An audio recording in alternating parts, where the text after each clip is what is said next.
This book has 10 pages or less to convince me to keep it on my TBR. Now I say 10 pages or less because a few of these books that I've done with my Survive the 10 challenge have hooked me by page 3 or page 4. So as long as we can survive that long and it doesn't take more than 10 pages, we're putting this back on our TBR.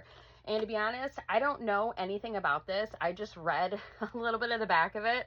This is one that I picked up solely because I saw it all over Book Talk for a while and over on Instagram. And it had pretty sprayed edges and a gorgeous cover. I do know that it's got vampires, I believe is what I saw. It says, "Why save the world when you can have tea?"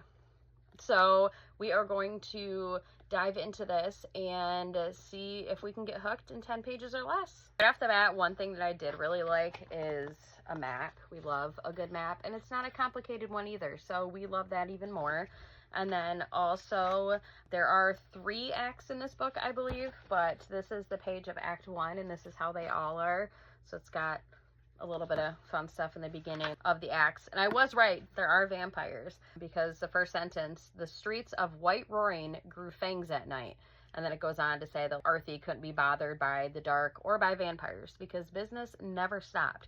So already in our first paragraph, I already want to know more. I want to know, do these vampires not go after humans? What is going on? So we're going to keep reading. So we are on page 6, and this is, I'm definitely hooked. So one sentence. So White Roaring is our city. Rarely slept, and with the recent vampire disappearances, whispers kept the city even more awake.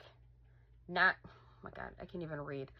Not because the people cared for the welfare of vampires, but because if something nefarious could happen to them, how would weaker human folk fare?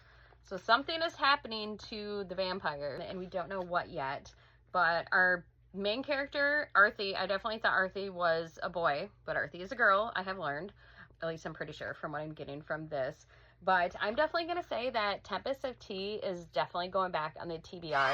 And I can't wait to get into this one because it seems really interesting so far. I definitely want to find out what is happening to the vampires and if the vampires and the humans in this town coexist or what's really going on. Why are they disappearing? We need to get down to the bottom of this and not just have tea.